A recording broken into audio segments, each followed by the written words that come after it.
आज ग्रोसरी गर्न जाम न त हुन्न हुन्छ। हेलो एभ्रिवान, आज चाहिँ हामी ग्रोसरी गर्न जाम है त सँगै। ल म चाहिँ रेडी भएँ होइन, कहाँ जान लाए जस्तो पुरै ज्याकेट लाएर हिँड्नु परिरहेछ। वेदर इज खतरनाक वेदर छ फेरि बाहिर, त्यही पनि राम्ररी भएर हिँड्नु परिरहेछ। यहाँ नाटक के होइन म चाहिँ कुरिरहेछु।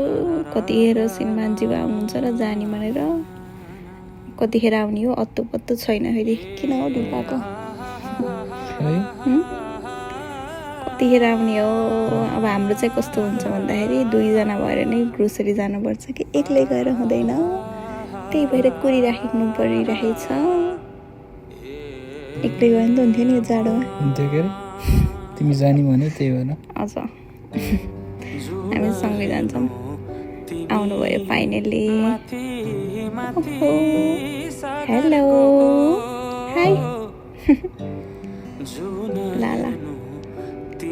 ल अनि हामीले सुरुमा किन्यौँ एभोकाडो होइन, त्यसपछि टोमाटोज। कसको फेभरेट एभोकाडोज?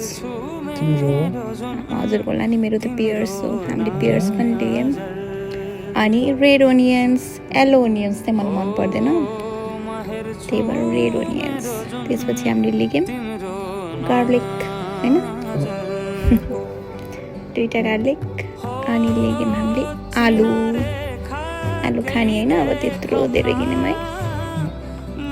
त्यसपछि फ्रुट्स, बनानास, केरा, फाइबर्स। कता अगाडि हिँडिरहेको पत्तो छैन आफ्नै तालमा। त्यसपछि हामी गयौँ लिन। के लिन गएको थियौँ हामीले त्यहाँ? चिकन होइन, यहाँ के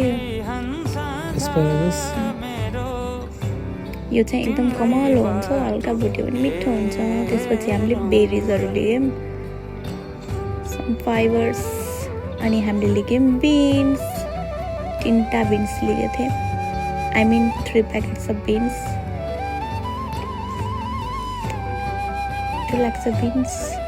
त्यसपछि कुकुम्बर अनि क्यारोट लियौँ। यो सानो बेबी क्यारोट चाहिँ मलाई मन पर्दैन, त्यही भएर ठुलोवाला लिएको या। अनि साग लियौँ एउटा, अनि लियौँ पानी नभए त बाँचिन्न, चाहिँ यस्तो बोतलवाला खान्छौँ। अनि चिकन पनि लिएको थियौँ है, मैले चिकनवाला बनाउन भुलेछु। त्यसपछि हामीले लियौँ एग्स, चाहिँ 4-5 दिन मात्रै लिएको थियौँ, त्यही भएर एउटा मात्रै लिएको। 12वटाले पुगिहाल्छ। अनि हामी साँच्ची दही लिन गएको थियौँ। यो एउटा दही चाहिँ ठ्याक्कै जाउ जस्तो हुन्छ भन्ने मैले टिकटकमा देखेको थिएँ र ट्राई गर्नलाई लिएर आएको थिएँ मैले ट्राई गरेँ अघि, मिठो हुँदो रहेछ। साथीहरू ट्राई गर्नु है त। ल हाम्रो सपिङ पनि सकियो, बाई बाई।